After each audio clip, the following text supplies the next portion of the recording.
The door opens. They don't look back. They just leave. You stand there, not saying anything. Most kids would ask where they're going, but you don't. And if this feels familiar, you probably grew up in a very specific kind of home. The door closes, and suddenly, the house is quiet again. Most people remember childhood as something supervised, but yours didn't really feel like that. And once you start looking back, you notice something strange about it. You get home from school. You drop your bag. No one's there. You don't check your phone. There is no phone. You just exist in the house. TV on, fridge open, time passing slowly. And somehow, this was normal. If you grew up like this, you're probably Gen X. You didn't ask where your parents were. You didn't expect updates. You just figured things out. Dinner? You handled it. Homework? You handled it. Bored? You dealt with it. You rode your bike until it got dark. You knocked on someone's door and hoped they were home. You called a landline and had to talk to their parents first. And sometimes, you just waited. You've experienced this before, haven't you? Waiting in a quiet house, not knowing when someone would come back.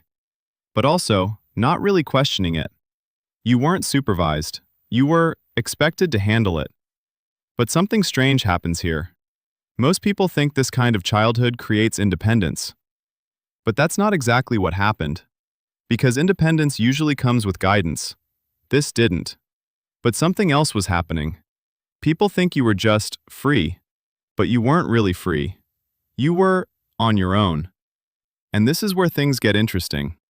When you grow up without constant supervision, your brain starts solving things differently. You don't wait for help. You don't expect someone to step in. You just figure it out. There were no instant answers, no Google, no texting, no "where are you" messages. If something went wrong, you handled it. And when communication is slow, you stop expecting it. You didn't become independent. You became self-reliant by default. But there's another layer to this. Because it wasn't just about solving problems. It was about not expecting support.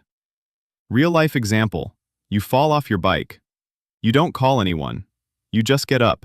Fix it. Keep going. Another example. You mess something up at school. You don't tell anyone. You just deal with it quietly.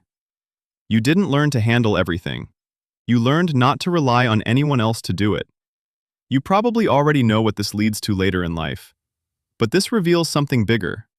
Because now, you've grown up. And that pattern is still there. You don't ask for help, even when you probably should. You take on things yourself. You stay quiet. You figure it out.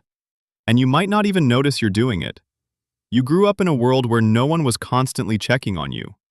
But now, you live in a world where everyone is. And somehow, you don't rely on either. You were right in the middle. Old world childhood, modern world adulthood. So you learned both, and depended on neither. You probably know someone exactly like this. Or, you might be thinking of yourself. And here's the part most people miss. This didn't make you weak. It made you capable. You can handle uncertainty. You don't panic when things go wrong. You don't need constant reassurance. You just adapt.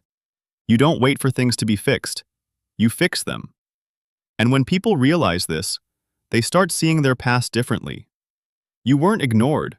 You were left to figure things out. So now it's a bit different.